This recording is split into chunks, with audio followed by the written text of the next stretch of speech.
All right, back live with you tonight on In Focus. The Gauteng organisers of the Transport, Retail and General Workers Union are arguing that instead of confronting concentration, monopoly and speculation, the central banks throughout the world are making the working class the sacrificial lambs. Masuku, Transport, Retail and General Workers Union member is joining us now to expand a little bit on the case that they are making in this opinion piece. Newton, good to have you, and thank you very much for your time. Thank you for having us.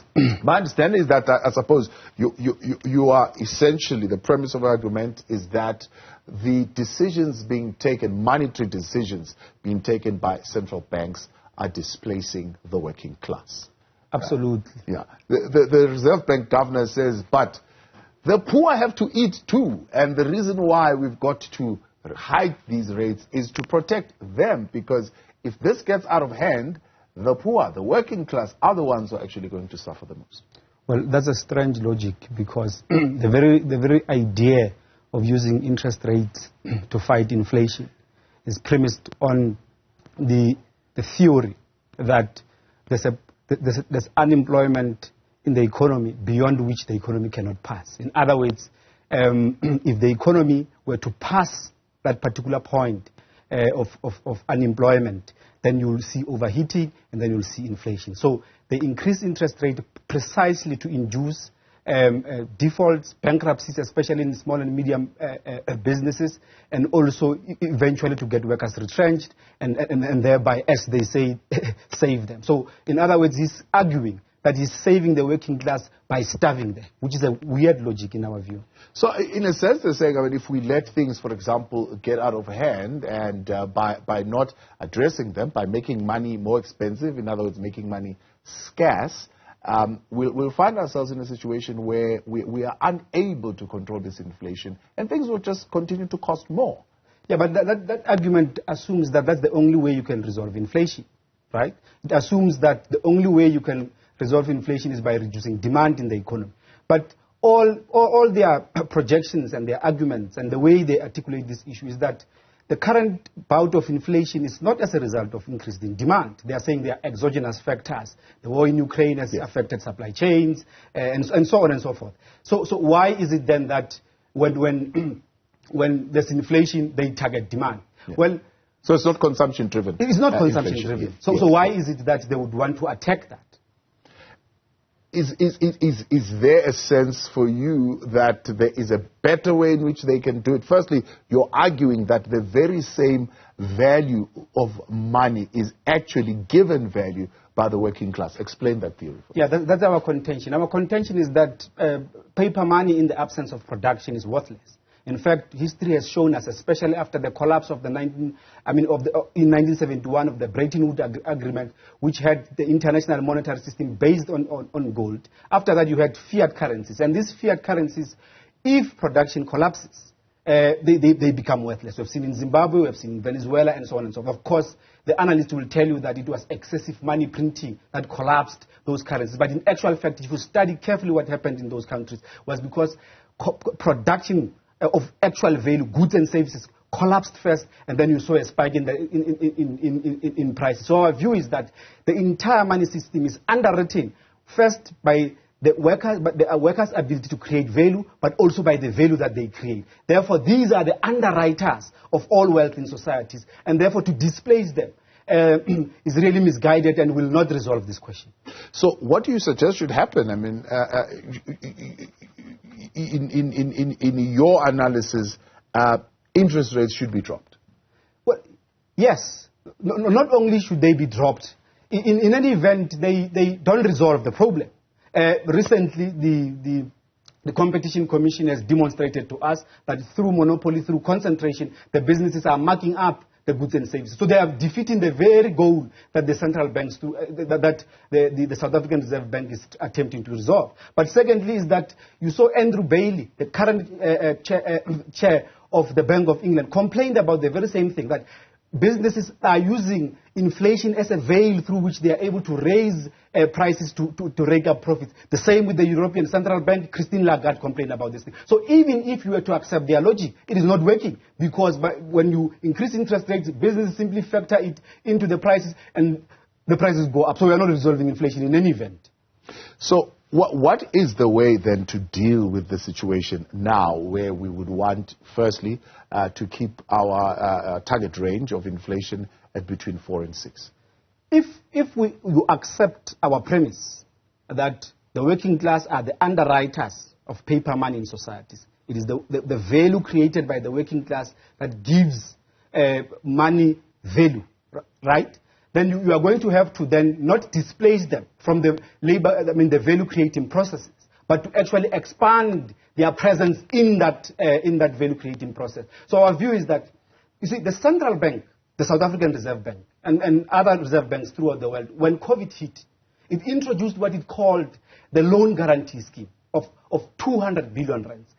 But what was that all about? That the central bank was saying to the banks, the commercial banks, continue issuing loans. We don't want demand to collapse any further because it will lead to a recession. So continue issuing loans. And if these people default, if the public default, we'll underwrite all these loans. So in other words, the central banks, using its money-creating power, which is underwritten, as I've said, by the working class, underwrote the banks and made sure that it covers their risk. We are saying that facility can be used to power the idling industrial capacity. We have 41.2% unemployment in this country by the expanded definition. So you have a country you have an economy that is wasteful. It is wasting capital. It is wasting human labor power. Now, if you were to resuscitate that industry, you are going to solve the problem of inflation, because even if you accept their logic that inflation is created by too much money chasing too few goods, you will be producing good, expanding value, and therefore you will not have inflation. Instead of ramping up interest rate, giving profits to the financiers, and not even resolving the problem because manufacturers and retailers are simply factoring prices into the thing. So the latest bout of interest rates hike is driven, as you put it, by external factors, but also one of the reasons why central banks globally raised this, especially the ones in the United States and in the UK, was because of this situation with the Silicon banks and the contagion that we saw happening with all the other banks closing. And that, in a sense, created this kind of scare within the financial sector of another collapse of the financial sector, like we saw in 2008. Yeah, but the issue of the Silicon Bank has to do with the assets they held in their reserves to be able to perform transactions in the interbank market. In other words, they hold government bonds which they use to perform repos in the interbank market. But those government bonds were long-term government bonds. And as the Fed raised interest rate, it lowered the value of those government bonds. And as a result, when they went into the interbank market to try and buy reserves to be able to settle transactions, other banks could not accept them. But it had nothing. The bout of interest rate hikes had started long before this thing. In any event, this thing is as a result of the hiking of the interest rate, not the cause of it. So, again, the question to be asked here, which I must mention before I leave here, is that, you see, critics argue that the MPC, those who are critical of its actions, they argue that the MPC and the governor are wrong, are misguided in the policies that they take by hiking interest rate. You almost get a sense that they think that the MPC and the governor are incompetent. Our view is that it's not incompetence. Our view is that in every crisis of capitalism, right, the technocrats of capital and capitalism itself tries to offload the burden onto the shoulders of the working class. So even though they accept that the current inflation is not as a result of demand, they are saying the working class must shoulder it until this thing regains balance. And we are opposed to that, completely opposed to that. So, I mean, in a sense, you are saying, there's been a call, for example, to extend the mandate of the Reserve Bank, not to just looking at maintaining inflation targeting, but to job creation. I mean, to your point now, you're saying make money cheaper, let more people come and get their money and open factories and hire the working class. Yeah, but we're not saying that exactly. I mean, the issue of employment, in any event, if you just write it into the Constitution and say you have expanded the mandate, you have not done it. What does it mean concretely? The Federal Reserve has that mandate, but is it expanding employment? Is it not? So the question is, what does that expansion of the mandate means concretely? And our view is that the expansion would be, in the sense, the resuscitation of those industries, getting the working class to own those industries, by the way. Because each and every day we are tracing the manager's purchasing index, we are tracing the investor confidence and all these things. We are at the mercy of the capitalist class to invest, and we keep on begging them to invest. Please invest so that we can have something to eat. We are saying we don't accept that. We are saying the state, through its bank, underwritten by the labor power of the working class, must power the fallow industries, get working class owning these industries so that we can resuscitate this economy. What are other tougher measures that the Reserve Bank would need to take in order to protect those jobs? Well, the current ones, you mean the current jobs? Yes.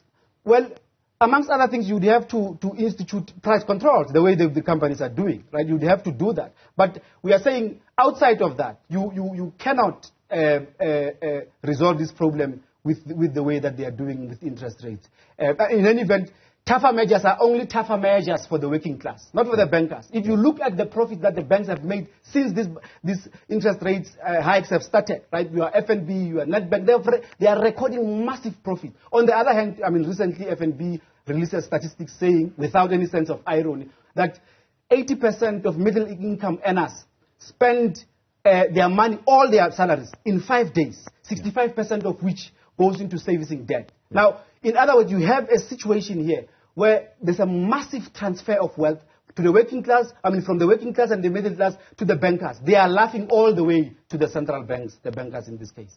And while we are particularly there around this question of ensuring that people remain working and that people are able to access money for funding, what do you make of the rate at which, even during the time when the pandemic was at its peak and interest rates were low, there was still particularly fear of defaulting, and in fact we did see some degree of defaulting.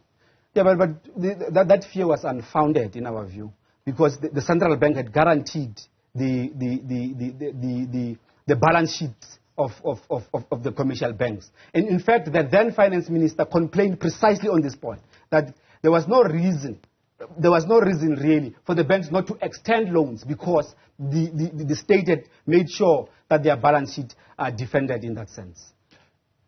How do we return to the full health of this economy in a sense that is able to create the necessary jobs that we need? Well,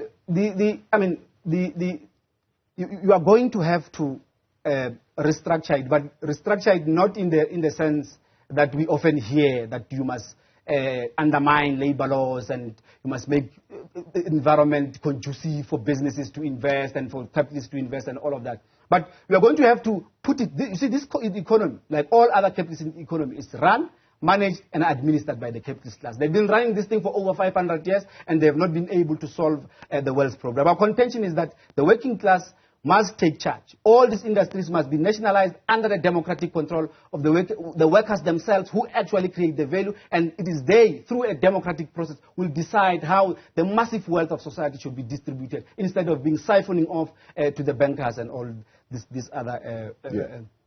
The working class have got a voice at NEDLEC. How come these issues have never been raised there? Well, the NEDLEC is we are an affiliate of SAF2, and we have no illusions about NEDLEC.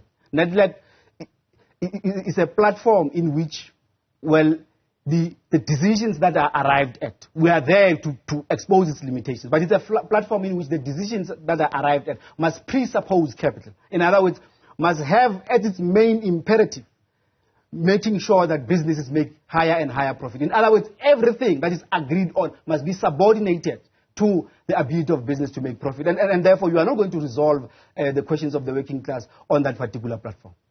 Appreciate your time. Thank you very much for coming on. That's Newton Masuku there. And, of course, penning a rather interesting opinion piece on what they believe certainly should be the approach of central banks and our very own central bank here when it comes to the question of dealing with inflation.